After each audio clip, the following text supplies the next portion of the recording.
طيب إن شاء الله commencer. إن الحمد لله نحمده ونستعينه ونستغفره ونعوذ بالله من شرور أنفسنا ومن سيئات أعمالنا. من يهده الله فلا مضل له ومن يضلل فلا هادي له، وأشهد أن لا إله إلا الله وحده لا شريك له، وأشهد أن محمدا عبده ورسوله. يا أيها الذين آمنوا اتقوا الله حق تقاته ولا تموتن إلا وأنتم مسلمون. يا أيها الناس اتقوا ربكم الذي خلقكم من نفس واحدة وخلق منها زوجها وبث منهما رجالا كثيرا ونساء، واتقوا الله الذي تساءلون به والأرحام إن الله كان عليكم رقيبا. يا أيها الذين آمنوا اتقوا الله وقولوا قولا سديدا يصلح لكم أعمالكم ويغفر لكم ذنوبكم، ومن يطع الله ورسوله فقد فاز فوزا عظيما. وإن خير الكلام كلام الله، وخير الهدي هدي محمد صلى الله عليه وسلم، وإن شر الأمور محدثاتها، وكل محدثة بدعة، وكل بدعة ضلالة، وكل ضلالة في النار. أما بعد. Donc, alhamdulillah, on continue notre programme aujourd'hui et on est arrivé à une partie dans l'explication du Cheikh Salih As-Suhaymi dans laquelle il dit وقال تعالى في شأن عيسى بن مريم الذي رفعه قومه إلى مرتبة الألوهية لن يستنكف المسيح أن يكون عبدا لله ولا الملائكة المقربون، ومن يستنكف عن عبادته ويستكبر فسيحشرهم إليه جميعا. فأما الذين آمنوا وعملوا الصالحات فيوفيهم أجورهم ويزيدهم من فضله، وأما الذين استنكفوا واستكبروا فيعذبهم عذابا أليما ولا يجدون لهم من دون الله وليا ولا نصيرا. Donc le cheikh il dit, pour commencer encore une fois, il dit qu'au sujet de Isa ibn Maryam, que son peuple ont élevé au niveau de la divinité, au point de faire de lui une divinité, et au point de l'adorer en dehors d'Allah subhanahu wa ta'ala. Allah subhanahu wa ta'ala il dit justement à ce sujet-là dans le verset 172 dans Surat An-Nisa que le Messie ne trouve jamais indigne d'adorer Allah subhanahu wa ta'ala, ni même les anges rapprochés. Et celui qui trouve indigne d'adorer Allah subhanahu wa ta'ala et qui s'enfle d'orgueil, alors Allah subhanahu wa ta'ala les rassemblera tous vers lui. En ce qui concerne ceux qui ont cru et ont fait des bonnes œuvres, Allah subhanahu wa ta'ala leur accordera leur récompense et va augmenter leurs biens. Et en ce qui concerne ceux qui se sont enflés d'orgueil et qui ont trouvé indigne de se soumettre à lui, Allah va les châtier d'un châtiment douloureux et ils ne trouveront en dehors d'Allah subhanahu wa ta'ala nul protecteur et personne pour les protéger ou pour les défendre. ويعرض لنا القرآن مشهدا من مشاهد يوم الحشر ويسأل الله فيه المسيح عليه الصلاة والسلام عما نسبوه إليه وافتروا عليه، فيجيب في أدب العبودية متبرئا مما صنعوا. وإذ قال الله يا عيسى ابن مريم أأنت قلت للناس اتخذوني وأمي إلهين من دون الله، قال سبحانك ما يكون لي أن أقول ما ليس لي بحق، إن كنت قلته فقد علمته تعلم ما في نفسي ولا أعلم ما في نفسك إنك أنت علام الغيوب. وما قلت لهم إلا ما أمرتني به أن يعبدوا الله ربي وربكم، وكنت عليهم شهيدا ما دمت فيهم، فلما توفيتني كنت أنت الرقيب عليهم وأنت على كل شيء شهيد. Donc Allah subhanahu wa ta'ala il dit qu'il nous présente un des événements qui va se produire au jour du rassemblement et au jour de la résurrection, et c'est le moment où Allah subhanahu wa ta'ala va s'adresser à Isa ibn Maryam al-Masih Et Allah subhanahu wa ta'ala va lui demander au sujet de ce que les chrétiens lui ont attribué et ce qu'ils ont inventé à son sujet, du fait qu'ils ont fait de lui une divinité en dehors d'Allah subhanahu wa ta'ala. Et Isa alayhi salam, il va répondre à Allah subhanahu wa ta'ala en toute adoration et en toute soumission, se désavouant totalement de ce que ces gens-là avaient fait, du fait qu'ils l'ont adoré. Et Isa alayhi salam, il va répondre en disant, ou bien plutôt dans le verset 116 et 117, dans Surat Al-Ma'idah, Allah subhanahu wa ta'ala, il dit, et lorsque Allah subhanahu wa ta'ala dit, oh Jésus, fils de Marie, est-ce que c'est toi qui as dit aux gens de te prendre toi ainsi que, ou bien est-ce que c'est toi qui as dit aux gens, prenez-moi ainsi que ma mère, comme deux divinités en dehors d'Allah subhanahu wa ta'ala? Et Isa ibn Maryam, il répond à Allah subhanahu wa ta'ala et il dit, Subhanak, gloire à toi, je ne pourrais jamais dire une telle chose, je ne pourrais jamais dire aux hommes une telle chose, c'est-à-dire de m'adorer moi ou d'adorer ma mère. Je n'ai aucun droit de dire une chose pareille, et je ne peux pas dire une chose de ce genre. Et si je l'avais dit, tu l'aurais su. Tu sais ce qui est en moi, et moi je ne sais pas ce qui est en toi. Et c'est toi qui as la connaissance de l'invisible.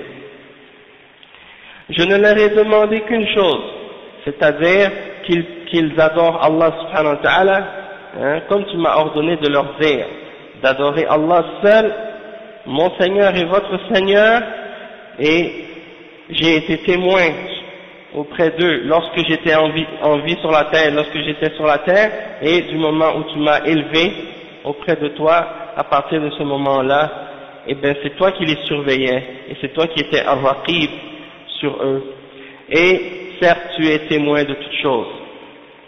Et on voit dans ces paroles de Isa ibn Maryam que le vrai message de Isa alayhi salam et la vraie da'wa du Messie, Isa, c'est-à-dire Jésus fils de Marie, c'était le tawhid, c'était d'adorer Allah subhanahu wa ta'ala lui seul et de s'écarter de l'adoration d'autres que Allah subhanahu wa ta'ala, contrairement à ce que les chrétiens aujourd'hui prétendent.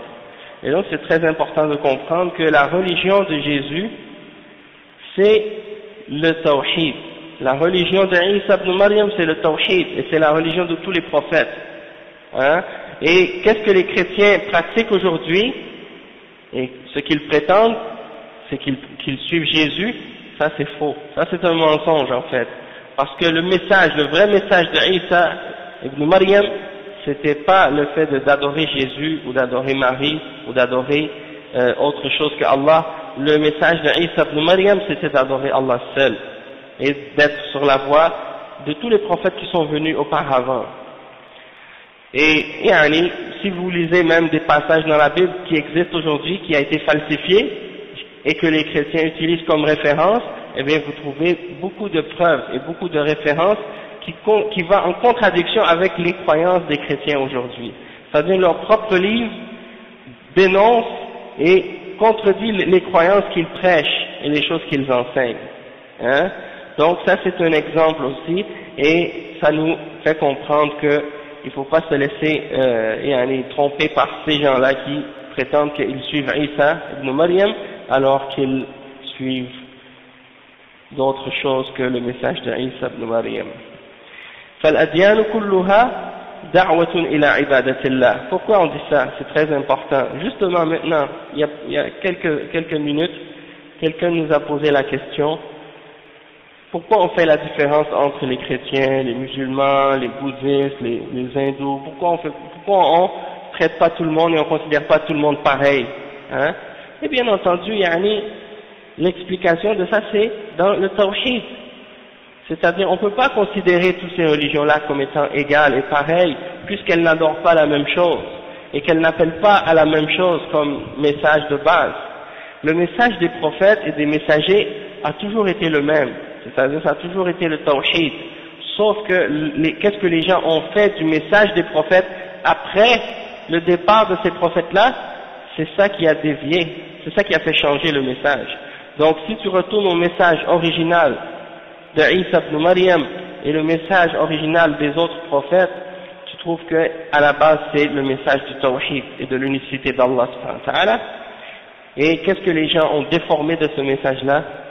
C'est ce qui amène, ou c'est ce qui a amené que beaucoup de gens sont tombés dans l'idolâtrie et dans le shirk, soit dans le christianisme, ou même maintenant aujourd'hui parmi certains musulmans qui commettent également différentes formes de shirk aussi, parce qu'ils ont dévié du vrai message du prophète Muhammad sallallahu alayhi wa sallam et du tawhid.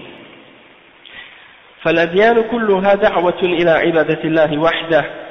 الأنبياء جميعا أول العابدين لله، فعبادة الله وحده هي إذن مهمة الإنسان الأولى في الوجود، كما بينت ذلك أو كما بينت ذلك كل الرسالات. قال تعالى: شرع لكم من الدين ما وصى به نوحا والذي أوحينا إليك وما وصينا به إبراهيم وموسى وعيسى أن أقيموا الدين ولا تتفرقوا فيه. فقد دلت الآية الكريمة على وما في معناها على وحدة الهدف والعقيدة التي هي محور دعوة جميع الرسل من لدن نوح عليه الصلاة والسلام إلى خاتمهم وأفضلهم نبينا محمد صلى الله عليه وسلم الذي بعثه الله رحمة للعالمين ليخرج الناس من الظلمات إلى النور وينقذهم من أوحال الشرك وأضران الوثنية، فكان بذلك نبراسا للأمة ينير لها الطريق مشعلا يهدي به الله من اتبع رضوانه سبل السلام ويخرجهم من الظلمات إلى النور بإذنه ويهديهم إلى صراط مستقيم. Donc, comme on a expliqué, toutes les religions sont une seule et même message fondamental, un seul et même message fondamental, c'est-à-dire l'adoration d'Allah lui seul, et tous les prophètes et les messagers sont les premiers adorateurs d'Allah subhanahu wa ta'ala.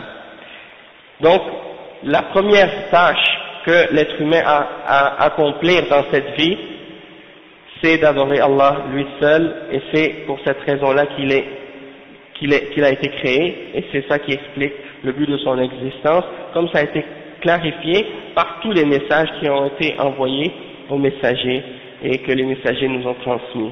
Et le cheikh il mentionne le verset 13 dans Surat Shura, dans lequel Allah subhanahu wa ta'ala dit qu'il a légiféré pour vous comme religion ce qu'il a enjoint ou ce qu'il a ordonné à Noé, et également ce qu'il t'a révélé à toi, Muhammad sallallahu alayhi wa sallam, et ce qu'il a révélé également à Ibrahim et à Moussa et à Isa, c'est-à-dire d'établir la religion et de ne pas se diviser dans la religion.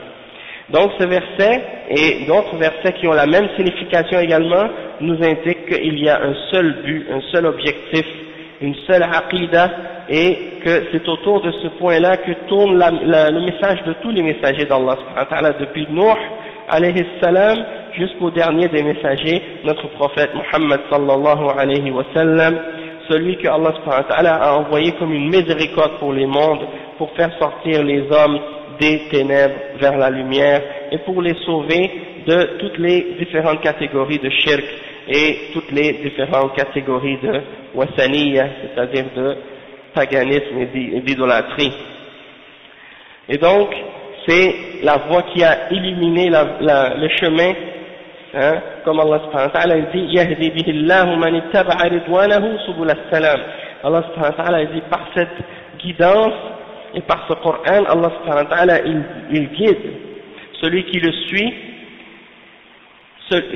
suit vers les chemins de la paix, subul as-salam, et il les fait sortir des ténèbres vers la lumière par sa permission, et il les guide sur un droit chemin. Donc le cheikh il dit maintenant il rentre dans un autre point et il explique as-salaf as-salih wa da'wat ar-rusul. Les salaf as-salih, c'est-à-dire les pieux prédécesseurs, et l'appel ou l'invitation des messagers. As-salaf as-salih, comme on l'a déjà expliqué, as-salaf ça veut dire en arabe les prédécesseurs, ceux qui sont venus avant toi, hein? Et quand on parle dans l'islam de as-salaf as-salih, on parle des premières générations de musulmans, c'est-à-dire les sahaba les tabi'in, ceux qui ont suivi, qui ont étudié avec les sahaba, et les tabi'in, c'est-à-dire les élèves des sahaba. Et c'est ce qu'on appelle al-qurun al-thalatha al-mufaddala, les 3 premiers siècles préférés.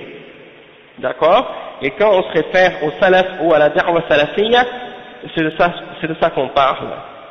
Et à l'époque actuelle, beaucoup de gens, parmi les soufis ou bien d'autres groupes de bid'a, ils essaient de créer ou de mettre des doutes et des ambiguïtés dans l'esprit des gens au sujet de cette da'wa. Et ils essaient de leur faire comprendre ou de leur faire croire que c'est une invention moderne, que c'est un groupe contemporain qui est apparu au XXe siècle, avec la da'wa de Mohammed ibn Abdul Wahhab. Et beaucoup de gens ont cette idée-là, d'accord? Et beaucoup de gens ignorent en réalité que cette chose-là est totalement fausse. Le cheikh Mohammed ibn Abdul Wahhab, il est né en 1115 et il est mort en 1205 Hijri. Et donc, c'est pas lui le fondateur de la da'wa salafiyya. Il n'y a pas de fondateur de la da'wa salafiyya. La da'wa salafiyya, c'est quoi? C'est l'islam.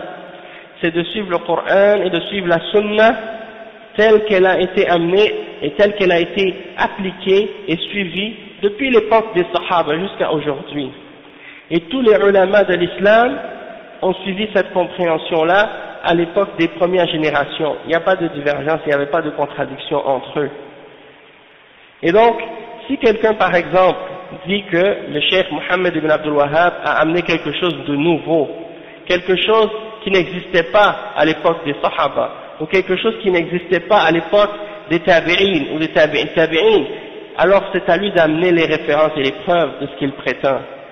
Parce que le cheikh Mohammed ibn Abdul Wahhab est un savant parmi les autres savants, comme Ibn Taymiyyah est un savant parmi les autres savants. Hein? Et il y a des gens même qui disent que Ibn Taymiyyah, qui est mort en 728, ils disent qu'il était wahhabi. Et ça c'est un anachronisme, comment il pourrait être wahhabi alors qu'il est né 600 ans avant Mohammed ibn Abdul Wahhab. Hein? Donc beaucoup de gens qui disent que la da'wa salafiyya c'est quelque chose qui est inventé par l'Arabie Saoudite ou qui est inventé par le cheikh Mohammed ibn Abdul Wahhab. Non. La da'wa salafiyya, si vous regardez dans les textes du Coran, dans les textes de la Sunna, dans les livres que l'imam Mohammed ibn Abdul Wahhab a écrit lui-même, et regardez et lisez ces livres et vous allez voir par vous-même, est-ce qu'il a amené quelque chose de nouveau ou non? Comme on a dit quand on a dit la même chose qu'on a dit hier par exemple, quand on a parlé des fondateurs des autres jama'at et des autres groupes, on a parlé de Jama'at al-Tabligh et le fondateur de Jama'at al-Tabligh et c'était quoi sa tariqa, etc. Est-ce qu'il est capable de ramener ce qu'il enseigne au salaf et de ramener ce qu'il pratique au salaf et de dire que les sahaba étaient sur la tariqa chistiyya ou bien sur la tariqa qadiriyya ou bien sur la tariqa tijaniyya ou bien une autre parmi les turuq soufiyya? Bien sûr que non. Ces turuq-là n'existaient pas à l'époque du prophète Muhammad sallallahu alayhi wa sallam. Toutes les sectes contemporaines et les groupes contemporains n'existaient pas à l'époque du prophète Muhammad sallallahu alayhi wa sallam, ni à l'époque des sahaba. Et donc c'est pour ça qu'on ne peut pas comparer la da'wa salafiyya avec ces groupes contemporains qui existent aujourd'hui. Tout comme le groupe des frères musulmans, Al-Ikhwan al-Muslimoun, fondé par Hassan al-Banna en 1928 en Égypte. Et bien, Hassan al-Banna lui-même, il était un soufi. Il a donné une bay'a à un cheikh soufi lui aussi, de la tariqa al-Hisafiyya, al-Shaziliyya. Et il pratiquait les exemples et les voies de ces gens-là. Hein? Il allait lui aussi aux tombes et il célébrait le Mawlid al-Nabawi. Hein? Et il n'interdisait pas les formes de shirk qui sont pratiquées autour des tombes à l'époque en Égypte et qui sont encore pratiquées aujourd'hui là-bas. Il ne combattait pas ces choses-là, ces formes d'idolâtrie et de shirk.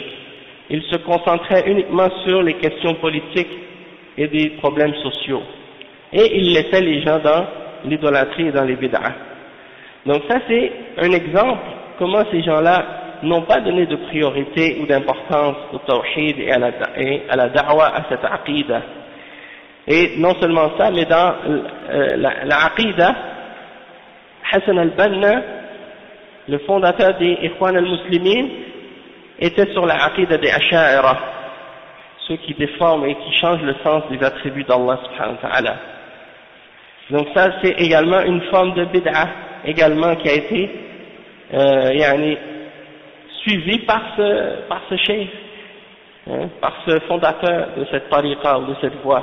Et il disait que sa voie elle était une réalité soufiyya et une da'wa salafiyya en même temps. Et ça c'est une contradiction, hein? Et c'est ça, et pourquoi il dit ça? Parce que c'est une jama'a qui essaie de réunir tout le monde ensemble. Les soufis, les chiites, toutes les sectes, ils veulent tous les réunir en même temps, ensemble, et dire, peu importe nos divisions, peu importe nos différences, peu importe nos divergences, c'est pas grave. Toi tu crois en telle chose, toi tu crois en telle tariqa, toi tu suis telle bid'a, c'est pas grave. L'important c'est qu'on est tous musulmans et donc on doit tous s'unir et être une seule jama'a, un seul groupe. Est-ce que c'était ça la da'wa du messager sallallahu alayhi wa sallam? Est-ce que c'était ça la da'wa des sahaba et des tabi'in et de ceux qui les ont suivis? Le prophète sallallahu alayhi wa sallam, il n'a pas voulu juste unir les hommes et les faire être unis physiquement ensemble, non. Il a voulu en premier qu'ils corrigent leurs croyances et leurs erreurs et qu'ils reviennent au tawhid et à la purification de leur aqidah. Par la suite, ils se sont unis à cause de leur foi autour des principes et des croyances de l'islam. Et donc c'est ça, c'est cette voie-là qu'il faut suivre et c'est ça qu'on explique depuis hier. C'est ça qu'on est en train d'expliquer depuis hier dans la lecture des paroles du cheikh et dans les preuves qu'il mentionne du Coran et de la Sunna, que c'est pas juste de dire on est musulman puis c'est fini. Il faut clarifier et spécifier parce qu'à l'époque actuelle, comme plusieurs d'entre vous m'avez écrit dans vos questions, il y a beaucoup de groupes, il y a beaucoup de tendances, il y a beaucoup de mouvements, il y a beaucoup de sectes. Comment faire pour distinguer entre celle qui est vraie et celle qui n'est pas vraie? Parce qu'elles prétendent toutes être sur la vérité.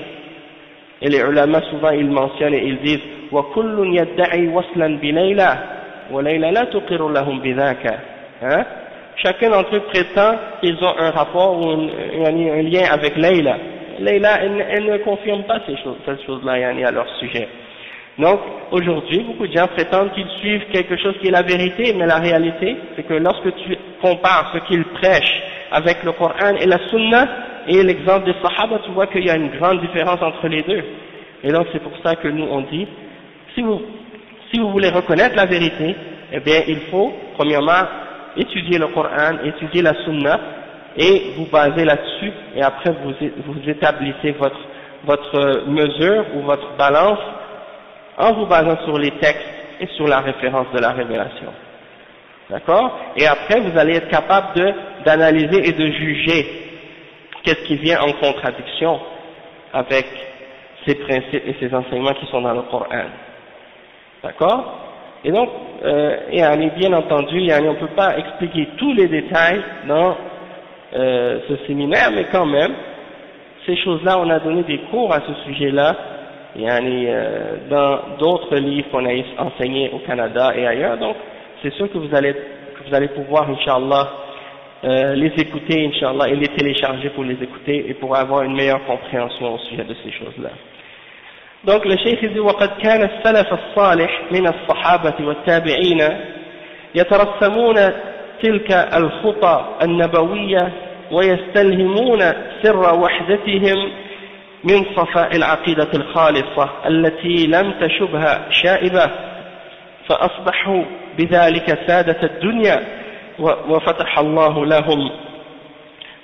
الله لهم أبواب الخير من كل مكان ورفعوا راية التوحيد في مشارق الأرض ومغاربها وكل عاقل يدرك أن هذا النصر المؤزر الذي حققه الله على أيديهم لم يكن وليد الصدفة ولم يكن بسبب كثرة العدد والعدة وإنما تحقق ذلك بسبب اعتمادهم على الله والتوكل عليه من الأخذ بالأسباب المشروعة وبدئهم بالأهم قبل المهم وانطلاقهم في دعوتهم من تحقيق كلمتي التوحيد لا إله إلا الله محمد رسول الله لأن ذلك هو الأساس الذي أمروا أن يبدأوا به. Le cheikh il dit donc que les salaf al-salih, parmi les sahaba, les compagnons du prophète sallallahu alayhi wa sallam, de même que les tabi'in, ils ont suivi cette ligne qui a été tracée par le prophète Muhammad sallallahu alayhi wa sallam.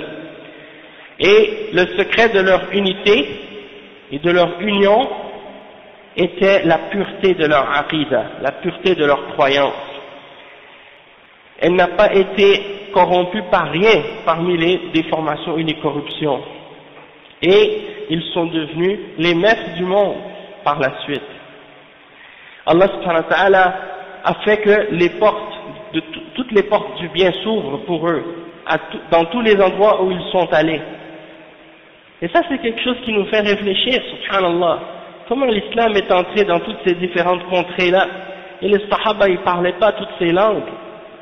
Ils ne parlaient pas le perse, ils ne parlaient pas le latin, ils ne parlaient pas les autres langues que tous ces peuples-là parlaient. Comment ils ont fait pour traverser toutes ces contrées-là et prêcher l'islam à tous ces gens-là et leur transmettre les principes de l'islam, hein? Ça prouve que c'est parce qu'ils, étant donné qu'ils étaient sincères et qu'ils avaient purifié leur aqidah et leur cœur, eh bien Allah subhanahu wa ta'ala leur a facilité toutes les difficultés. Allah subhanahu wa ta'ala leur a facilité toutes choses. Et c'est une question de sincérité avant tout. Et c'est quelque chose que beaucoup d'entre nous parfois on oublie. On s'imagine que c'est uniquement par notre nombre ou par notre force qu'on arrive à quelque chose.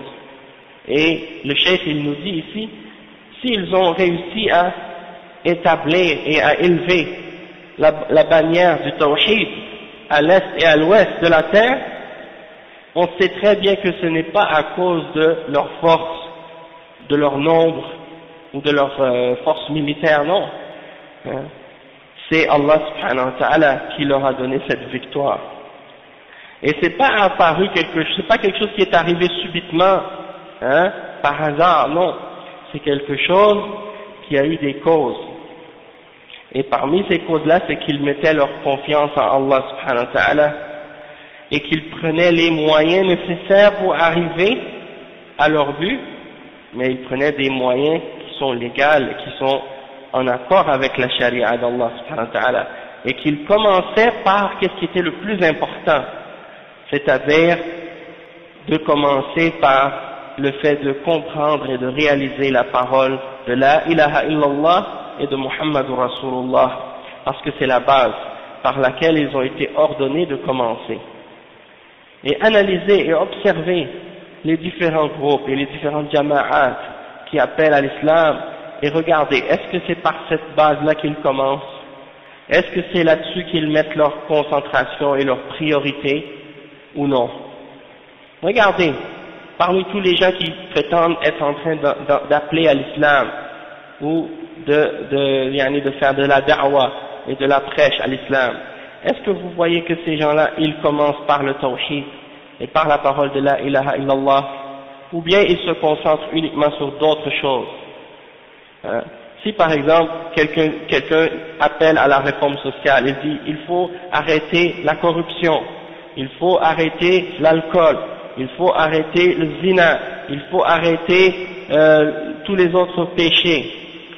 Ça c'est vrai, il n'y a pas de doute là-dessus.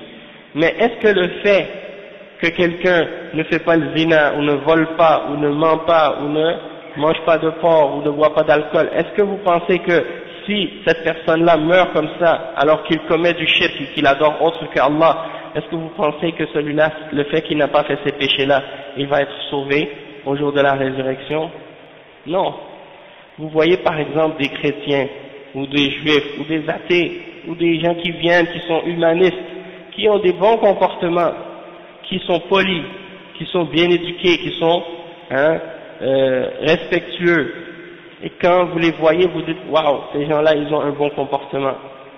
Et donc, est-ce que vous pensez que s'ils ont rencontré Allah, s'ils vont rencontrer Allah avec leur bon comportement et leur politesse et leur gentillesse et leur générosité, alors qu'ils n'ont pas établi La ilaha illallah, Muhammad Rasulullah, est-ce que ça va leur faire un bien au jour de la résurrection? Non. Parce que, comme on a expliqué, la base qui fait que toutes tes actions seront acceptées au jour de la résurrection, c'est le tawhid.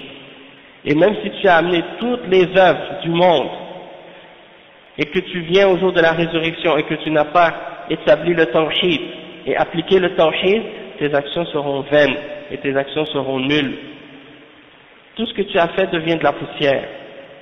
Et donc c'est pour ça que si on veut vraiment appeler les hommes au bien, il faut les appeler à ça et se concentrer sur ça et inviter les hommes à ça. Et si quelqu'un a bien compris son tawhid et qu'il l'a bien appliqué, vous allez voir que le reste des aspects de sa vie vont se régler et qu'il va s'enligner sur le bon comportement et qu'il va s'enligner sur les autres biens de la vie, qu'il va s'éloigner des péchés, hein, à cause de sa foi et de sa crainte en Allah subhanahu wa ta'ala.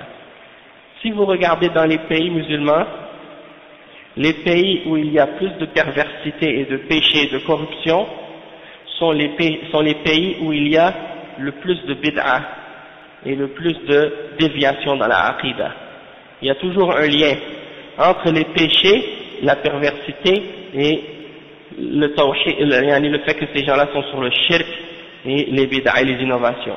Plus quelqu'un se rapproche du tawhid et se rapproche de la sunna, plus on voit que la société où le tawhid et la sunna est établi, plus cette société-là devient en accord avec la morale islamique et avec les principes de l'islam. Mais quand vous voyez dans d'autres pays où il y a du shirk et des bid'ah, vous voyez que les péchés sont répandus. Hein? Le zina est répandu, l'alcool, le mensonge, la corruption et d'autres crimes aussi, tout ça s'est répandu dans ces sociétés-là. Pourquoi? Parce que ces gens-là, ils s'imaginent que, peu importe qu'est-ce qu'ils font, ils disent al-iman fil qalb, la foi c'est dans le cœur, c'est pas dans les actions. Et donc ils se permettent de désobéir à Allah subhanahu wa ta'ala, et ils disent de toute façon le cheikh il va nous pardonner, ou le cheikh il va nous faire entrer au paradis, même si nous on fait des péchés. C'est comme les chrétiens disent du moment que tu dis que Jésus est ton sauveur personnel, t'es pardonné. Hein? Jésus est mort pour tes péchés, donc ça y est maintenant. Et vous voyez, c'est pour ça que vous voyez dans les pays chrétiens, les gens se permettent de faire tous les péchés, parce qu'ils s'imaginent que du moment qu'ils ont cru que Jésus était leur sauveur personnel, et du moment qu'ils ont cru qu'il est mort pour leurs péchés, ça y est, ils peuvent faire ce qu'ils veulent. Et ils se basent uniquement sur l'amour de Dieu. Ils disent Dieu est amour, Dieu est amour, Dieu est amour, et ils ne savent pas que aussi Allah il est dur en châtiment et qu'il est juste. Hein? Donc c'est pour ça que plus les gens vont revenir au tawhid et à la sunna, plus la société va se purifier en même temps, il va se mettre en ligne avec l'islam. Non. Donc le cheikh il l'explique par la suite, al-bad'u bima bada Allahu bih. قال تعالى واعبدوا الله ولا تشركوا به شيئا وقال تعالى وقضى ربك ألا تعبدوا إلا إياه وقال تعالى قل تعالوا أتلوا ما حرم ربكم عليكم ألا تشركوا به شيئا وقال تعالى قل هذه سبيلي أدعو إلى الله على بصيرة أنا ومن اتبعني وسبحان الله وما أنا من المشركين. ومن السنة ما ثبت في الصحيحين من حديث عبد الله بن عباس رضي الله عنه قال لما بعث رسول الله صلى الله عليه وسلم معاذا إلى اليمن قال إنك تأتي قوما من أهل الكتاب فليكن أول ما تدعوهم إليه شهادة أن لا إله إلا الله الحديث. Donc le cheikh il dit on commence parce que Allah subhanahu wa ta'ala a commencé. Et le cheikh il mentionne le verset 36 dans Surat An-Nisa, et adorez Allah et n'associez rien avec lui, ne faites pas de shirk avec lui dans votre adoration. وَقَضَى رَبُّكَ أَلَّا تَعْبُدُوا إِلَّا إِيَّهُ. Allah subhanahu wa ta'ala a ordonné, a décrété que rien ne doit être adoré excepté lui. Et également, il mentionne dans le verset 151 dans Surat Al-An'am, dit aux hommes, venez, je vais vous réciter ou je vais vous dire ce que votre Seigneur vous a interdit. Et il mentionne première chose, Allah tushriku bihi shay'a, c'est-à-dire que vous n'associez rien avec lui dans l'adoration, que vous ne commettez pas de shirk avec lui. Et il mentionne dans le verset 108 dans Surat Yusuf alayhi salam, dans cette sourate, qu'est-ce qu'il dit? Allah subhanahu wa ta'ala dit, voici ma voie. Qul hadihi sabili ad'u ila Allah. Dis, voici ma voie, j'invite les hommes à Allah subhanahu wa ta'ala. Donc ça c'est la voie du prophète sallallahu alayhi wa sallam, de faire la da'wa, d'appeler les hommes. D'appeler à quoi? Ad'u ila Allah. D'appeler et d'inviter les hommes à Allah subhanahu wa ta'ala. Ala basiratin, avec science, avec compréhension. Ana wa man ittaba'ani, moi ainsi que ceux qui me suivent, c'est-à-dire que ceux qui suivent réellement le prophète Muhammad sallallahu alayhi wa sallam, ils font eux aussi la da'wa et ils invitent les gens à l'islam. Ad'u ila Allah ala basiratin ana wa man ittaba'ani wa subhanallahi wa ma ana min al-mushrikin. Wa subhanallah, c'est-à-dire que Allah subhanahu wa ta'ala soit purifié de toute chose, de toute imperfection, de toute faiblesse, de tout défaut. Subhanallah, wa ma ana min al-mushrikin, et je ne suis pas du nombre des associateurs, des gens qui commettent le shirk. Et le cheikh il mentionne également dans la sunna un hadith qui est rapporté dans Al-Bukhari et Muslim, qui est un hadith authentique rapporté selon Abdullah ibn Abbas radiyallahu anhu, qui est une référence dans ce sujet-là, lorsque le prophète Muhammad sallallahu alayhi wa sallam a envoyé Mu'adh ibn Jabal au Yémen. La première chose à laquelle il a dit d'inviter les gens, c'est de dire la ilaha illallah. Donc, lorsque le prophète sallallahu alayhi wa sallam a envoyé Mu'adh au Yémen, il a dit, tu t'en vas vers des gens du livre, des chrétiens et des juifs. Et il y a des gens qui, parfois, disent qu'il ne faut pas dire à propos des juifs et des chrétiens que ce sont des kuffars. Ils ont cette idée-là dans leur tête que les gens du livre ne sont pas des kuffars, sont des croyants. Et ça, c'est totalement faux. Les gens du livre sont des kuffars, sont des non-croyants, sont des kuffars et des mushrikins, hein, pour différentes raisons, et ça c'est très évident et clair. Allah subhanahu wa ta'ala a dit à propos des chrétiens, يعني dans سورة المائدة لقد كفر الذين قالوا إن الله هو المسيح ابن مريم لقد كفر الذين قالوا إن الله ثالث ثلاثة. Ils ont certes mécru ceux qui disent que Allah c'est le Messie fils de Marie, et ils ont certes mécru ceux qui disent que Allah est un des trois, hein, comme les chrétiens qui croient à la Trinité. Allah a déclaré que ces choses-là sont kufr, hein, et il a également, Allah a également mentionné que celui qui refuse de croire en un parmi les messagers d'Allah, il est kafir. Et les juifs ont refusé de croire en Isa, et ils ont refusé de croire en Muhammad sallallahu alayhi wa sallam. Donc ce sont des kuffars sans aucun doute, hein? Et il y a beaucoup d'autres exemples et preuves aussi dans le Coran et dans la Sunna pour montrer que ces gens-là sont des kuffars et que ce sont des mushrikins. D'accord? Donc ceux qui veulent nier cette réalité-là, eh bien c'est parce qu'ils n'ont pas compris l'islam et la réalité de l'islam.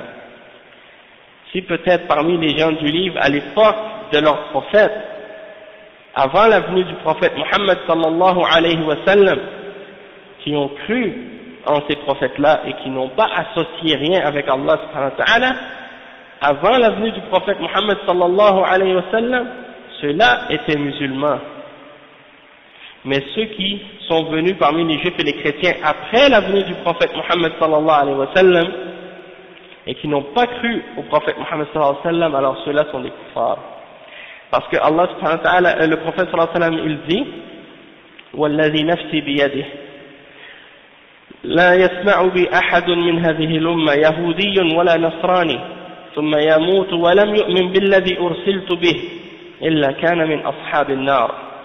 Le prophète Muhammad sallallahu alayhi wa sallam dit dans un hadith authentique rapporté par l'imam Muslim, par celui qui détient mon âme en sa main, il n'y a pas un juif ou un chrétien qui entend parler de moi et qui meurt sans avoir cru en ce que j'ai amené, excepté qu'il sera des gens du feu. Donc celui parmi les juifs et les chrétiens qui entend parler du prophète Mohammed sallallahu alayhi wa sallam, qui entend parler de l'islam et du message de l'islam, et qui refuse de croire en l'islam, alors celui-là, il est parmi les gens du feu. Et Allah subhanahu wa ta'ala, il dit dans le Coran, dans Surat Al-Bayyinah, يعني إن الذين كفروا من أهل الكتاب والمشركين في نار جهنم خالدين فيها أولئك هم شر البرية. Allah subhanahu wa ta'ala, il dit, ceux qui ont mécru parmi les gens du livre et parmi les mushrikines et les gens du livre, parmi les gens du livre et les mushrikines, ils seront dans le feu de l'enfer éternellement, et ceux-là sont les pires des créatures.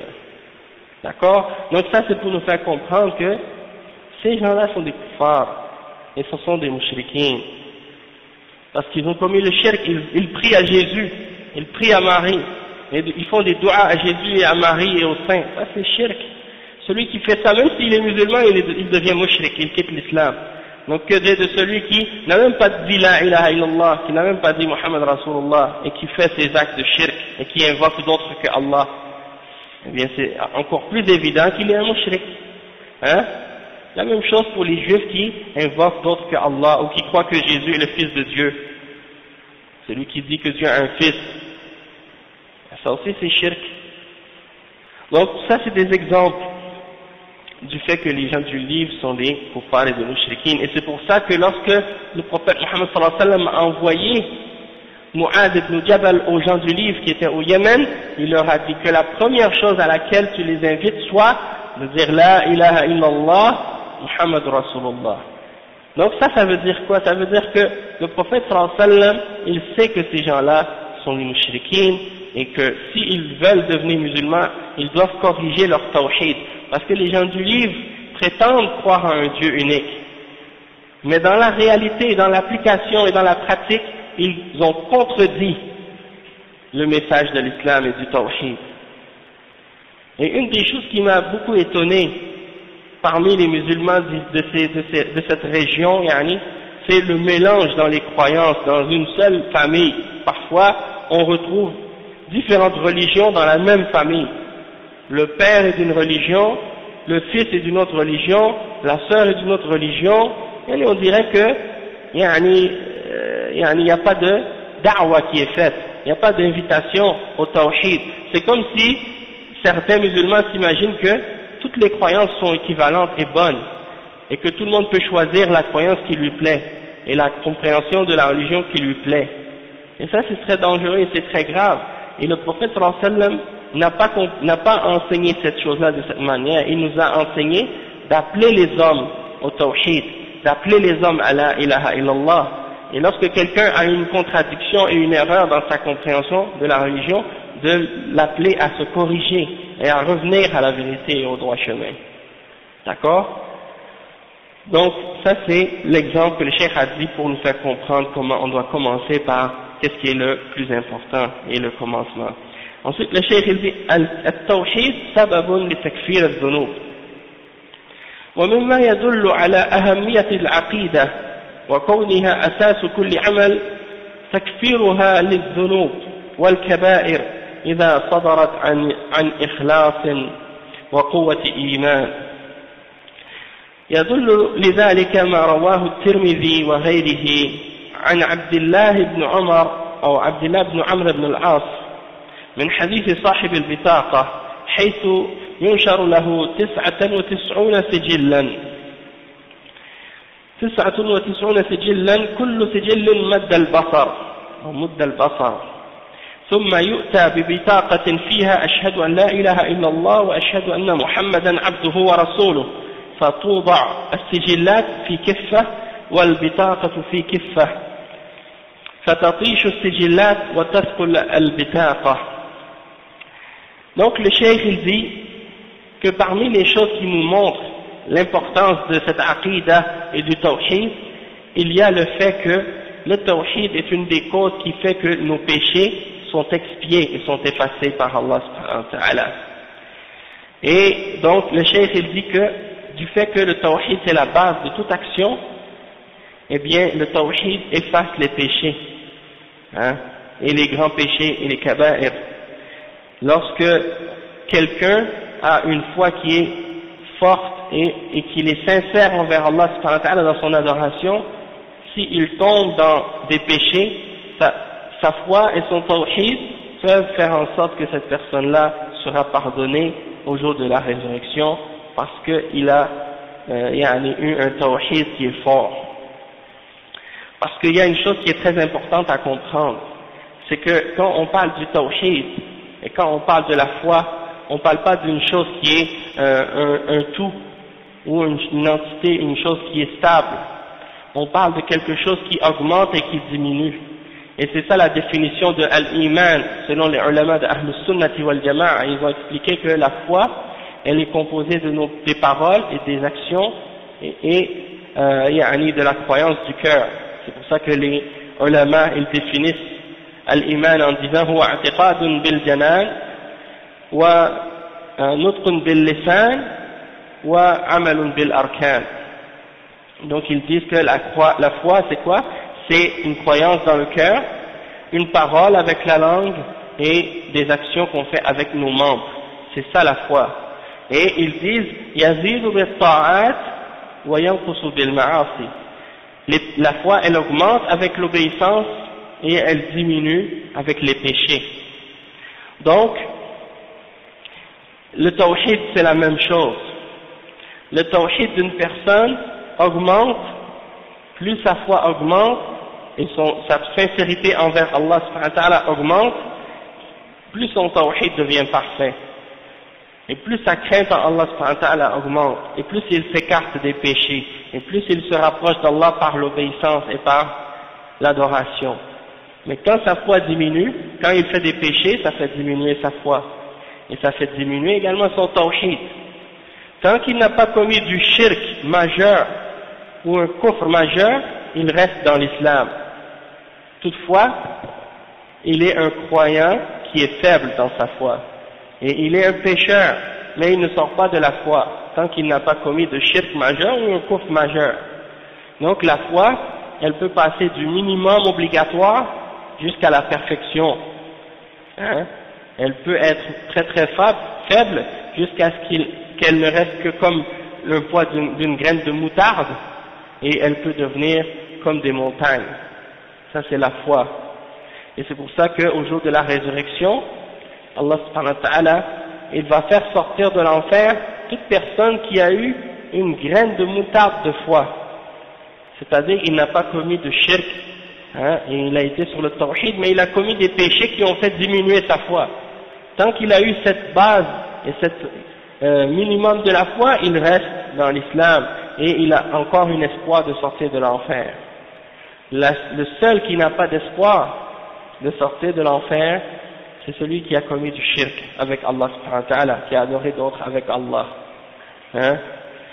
Et donc, c'est ça ce que le cheikh explique ici dans un hadith qui est rapporté par At-Tirmidhi selon Abdullah ibn Amr ibn al-As, dans le hadith qu'on appelle hadith al-Bitaqa, le hadith de la carte, une petite carte. Parce qu'au jour de la résurrection, Allah subhanahu wa ta'ala va appeler ou va interpeller un parmi les êtres humains pour le juger.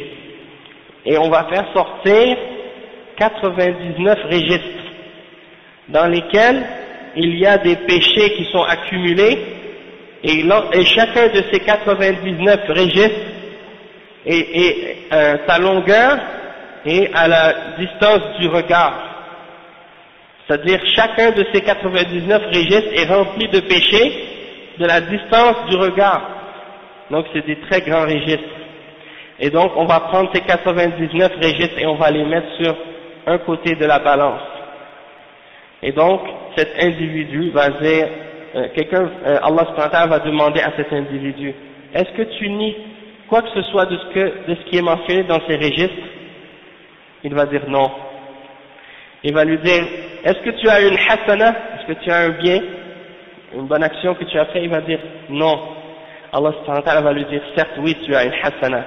Et on va faire sortir une petite carte.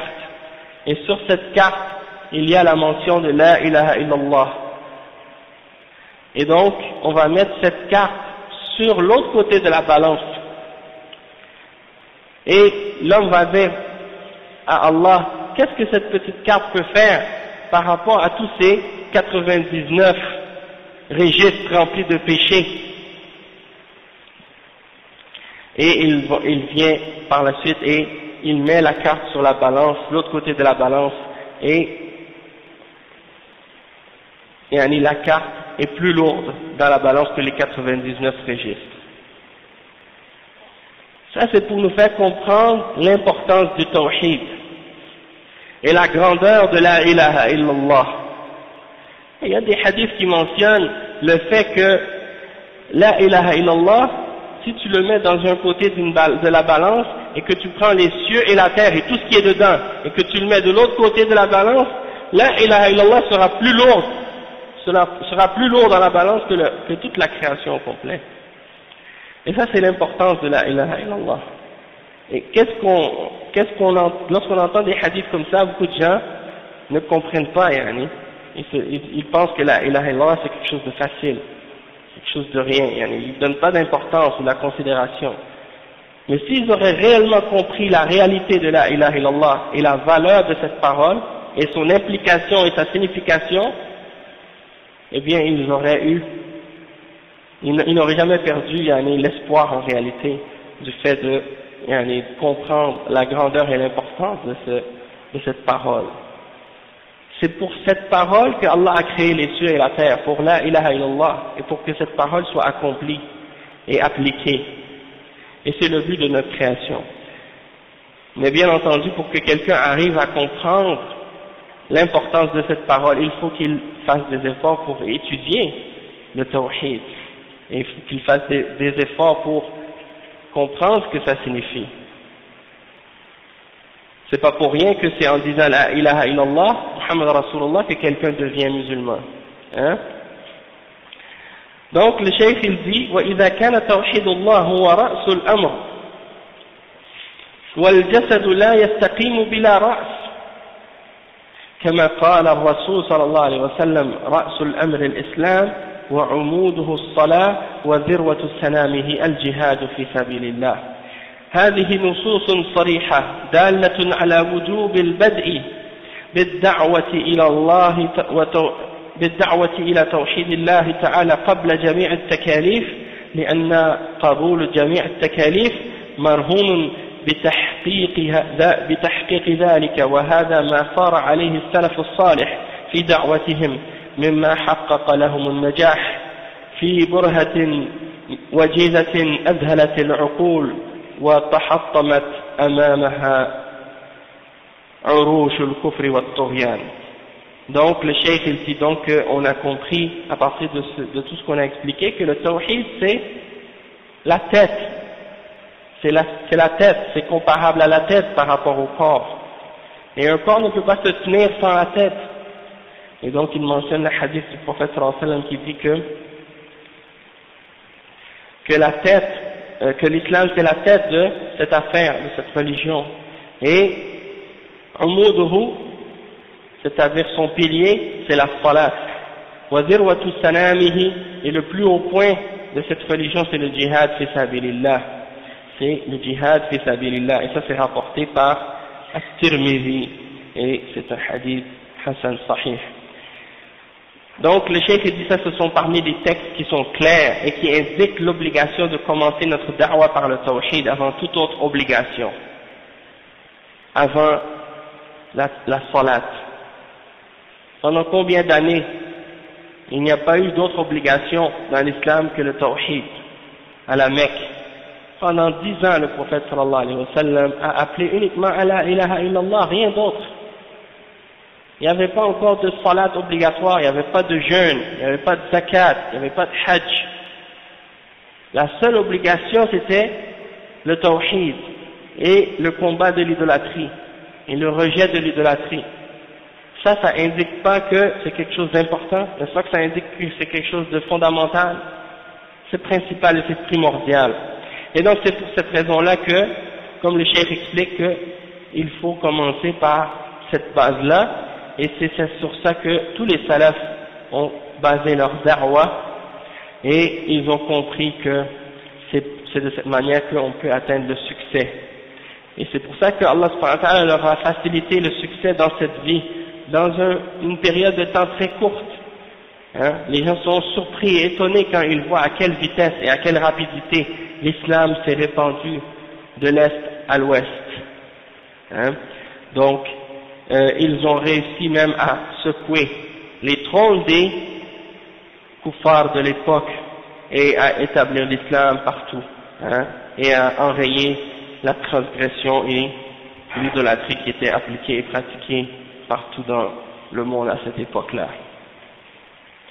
Le cheikh dit كيفية بدء الانحراف في هذه الأمة وأسباب ذلك.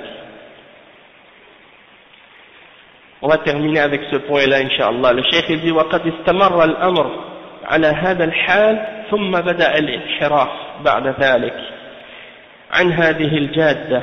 وسبب الانصراف عن الكتاب والسنة اللذين يجب أن نأخذ العقيدة منهما والاشتغال بالفلسفة والمنطق اللذين لم يستفد منهما أو لم يستفد منهما المسلمون غير تخريب العقيدة والقيل والقال والجدل الذي لا طائل تحته ولا جدوى من ورائه حتى قال قائلهم نهاية إقدام العقول عقال وأكثر سعي العالمين ضلال وأرواحنا في وحشة من جسومنا وغاية دنيانا أذى ووبال ولم نستفد من بحثنا طول عمرنا سوى أن جمعنا فيه قيل وقالوا.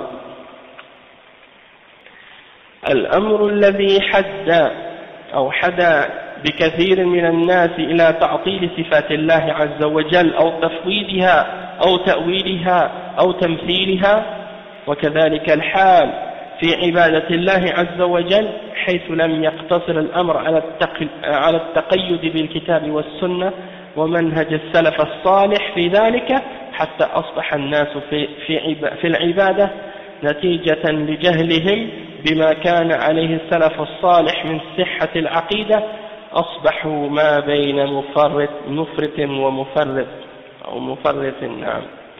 Donc ici le cheikh il explique comment la déviation a débuté parmi les gens de cette umma, et il dit que l'état des musulmans a continué à être bien sur la voie des salafs jusqu'à ce que la déviation est apparue et qu'elle a commencé.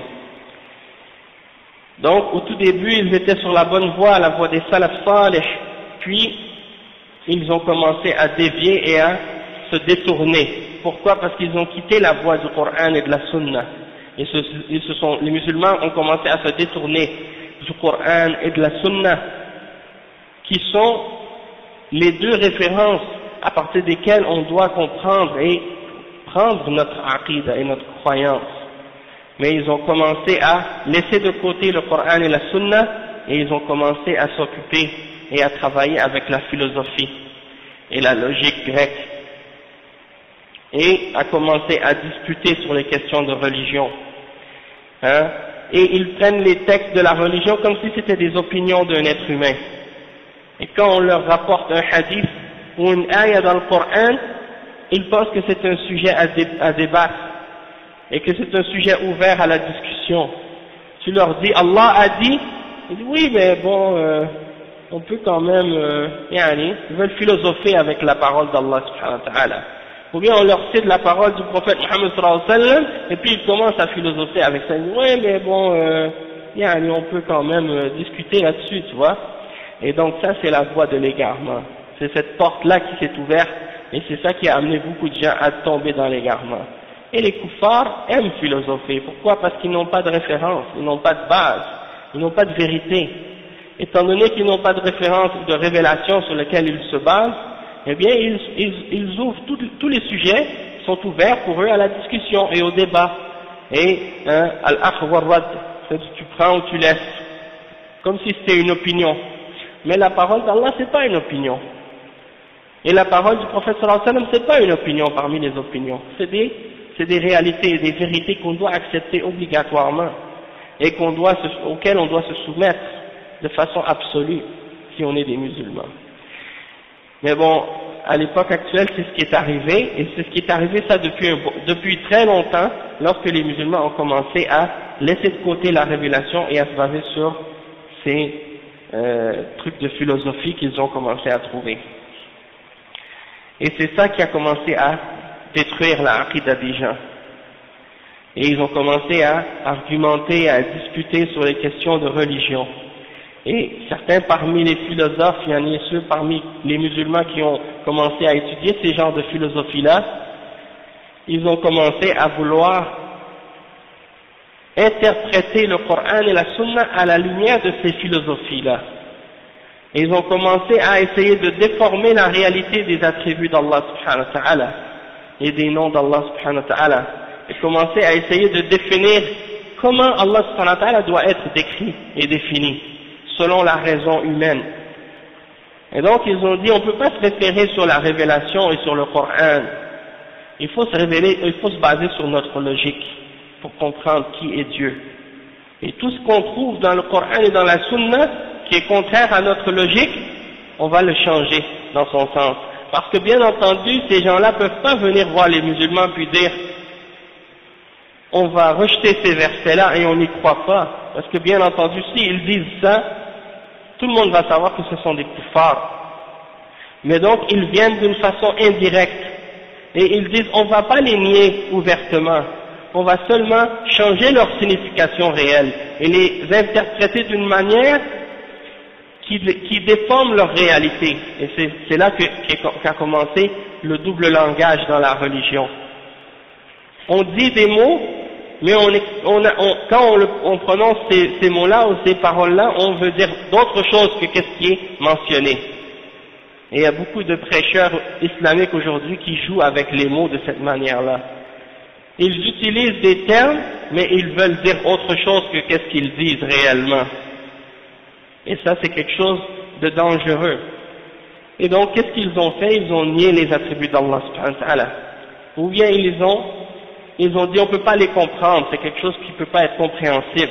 Ce sont des paroles et des mots qui sont mentionnés, dont on ignore la signification. Ou bien ils sont tombés dans at-tamthil, de croire qu'on peut faire des ressemblances entre Allah et la création. Et ça aussi c'est du shirk. Hein? Donc, c'est ce qui est arrivé par la suite. Et après, dans l'adoration d'Allah subhanahu wa ta'ala, eh bien, ils ont introduit dans l'adoration des choses qui ne font pas partie de l'adoration. Ils ne se sont pas limités aux principes du Coran et de la Sunna pour adorer Allah. Ils ont cru qu'ils pouvaient inventer ou rajouter des choses, des innovations. Et il y a beaucoup d'entre les frères qui m'ont posé cette question dans les questions que j'ai reçues depuis que je suis arrivé, et ils me demandent qu'est-ce que vous dites au sujet de la personne qui dit que si les innovations sont interdites en islam, que pensez-vous ou que dites-vous par exemple des ordinateurs et des voitures et des avions et des nouvelles innovations qui sont inventées Et ces gens-là, pourquoi ils tombent dans cette erreur-là ou pourquoi ils demandent ces questions-là parfois, c'est parce qu'ils n'ont pas compris la différence entre les innovations dans la dunya, les innovations dans la technologie et dans les choses de la vie, et les innovations qui ont rapport avec la croyance religieuse ou avec la pratique religieuse comme la salat et les autres formes d'adoration comme ad-dhikr et ad-du'a et des choses de ce genre. Et donc, il y a une différence entre les deux. Les aspects de la dunya, ça se limite au sens de l'innovation ou de la bid'a au sens linguistique. Et au sens linguistique, tu peux dire que ce micro, par exemple, c'est une innovation parce que ça n'existait pas auparavant. Ou que, par exemple, les voitures ou les avions sont des innovations puisque ça n'existait pas auparavant. Mais ces choses-là ne sont pas interdites puisque ce sont des choses qui n'ont pas rapport avec l'adoration directement. Ce ne sont pas des choses qui sont utilisées pour adorer Allah, ce sont des moyens qu'on utilise pour faciliter les moyens de communication ou les moyens de transport ou des choses de ce genre. Ça n'entre pas dans l'adoration ou dans la religion directement. Tandis que quelqu'un qui dit on va inventer des nouvelles façons de faire des du'as ou des nouvelles façons de faire du dhikr, ou bien on va inventer des nouvelles croyances dans notre dogme qui ne sont pas mentionnées dans le Coran ou dans la Sunna, ou bien qui croient qu'on peut rajouter une raka dans la prière de Dhuhr, hein, et qui dit aux musulmans, mais pourquoi on va pas prier 5 rak'ah à la prière de Dhuhr plutôt que 4? Par exemple, tout le monde sait que la prière de Dhuhr c'est 4 rak'ah. Mais ceux qui disent, par exemple, il y a des bonnes innovations, il y a des bonnes bid'ah, hein, il y en a parmi les musulmans ou parmi les gens de bid'ah qui disent ça. Ils disent, il y a des bonnes innovations, c'est pas toutes les innovations dans la religion qui sont mauvaises. D'accord, on va supposer que cette prétention est vraie. Maintenant, on va poser des questions. Si quelqu'un vient et dit, on veut faire la prière de Dhuhr 5 rak'ah, est-ce que c'est mauvais? Est-ce que c'est quelque chose de mauvais dans la religion de prier plus? Hein? C'est-à-dire de faire une innovation, c'est mauvais. Mais si quelqu'un voulait argumenter et voulait essayer de dire non mais c'est une bonne innovation, on va faire plus d'adoration et donc c'est mieux, Allah va aimer ça. Hein? Nous on peut dire non, c'est faux. Parce que l'adoration doit être faite selon l'exemple du prophète Mohammed sallallahu alayhi wa sallam. Et on doit se limiter à l'exemple du prophète Mohammed sallallahu alayhi wa sallam et adorer Allah tel qu'il nous a enseigné de l'adorer. Donc si tu dis par exemple que tu veux faire plus d'adoration et dépasser la limite d'Allah et de son messager sallallahu alayhi wa sallam, alors là tu as transgressé, tu as innové dans la religion, tu as fait une bid'ah. Même si à la base la prière c'est quelque chose de bien, même si à la base le dua c'est quelque chose de bien, même si à la base le dhikr c'est quelque chose de bien, si tu le fais pas de la manière qui est permise et qui est expliquée dans la sunna, ce sera rejeté, ce sera pas accepté, ce sera pas valable. Et donc ça c'est un petit point qui est très important à comprendre parce que malheureusement on voit que beaucoup de musulmans posent ces questions et les gens de bid'a ils utilisent ça comme argument. Ils disent mais il y a des bonnes innovations, il y a des bonnes bid'a, c'est pas toutes les bid'a qui sont mauvaises. Et ça c'est faux parce que le prophète sallallahu alayhi wa sallam a dit kullu bid'atin dalalah wa kullu dalalatin fi an-nar. Toute innovation est un égarement. Et tout égarement mène au feu de l'enfer. Il n'a pas fait de distinction entre une bid'a ou une autre en disant qu'il y en a des bonnes et qu'il y en a des mauvaises. Toutes les bid'a dans la religion sont des égarements, sans exception. D'accord? Donc, c'est ça ce que le cheikh dit, quand les musulmans ont cessé de se limiter au Coran et à la Sunna pour adorer Allah subhanahu wa ta'ala, c'est là qu'ils ont commencé à innover. Et ça c'était souvent à cause de leur ignorance de la voie des salafs et de leur ignorance de la bonne aqidah. Et donc les gens sont tombés dans deux extrêmes, comme on a expliqué au tout début. Ceux qui veulent rajouter et dépasser la limite et faire plus, et ceux qui veulent tomber dans le laxisme et enlever et diminuer et limiter la religion d'Allah subhanahu wa ta'ala. Et on va s'arrêter ici, puis après, Inch'Allah, après la pause, on va rentrer dans des exemples de certains de ces exemples-là parmi les groupes de bid'a qu'on retrouve dans le monde musulman contemporain. Subhanakallahumma bihamdika ashhadu an la ilaha illa anta astaghfiruka wa atubu ilayk.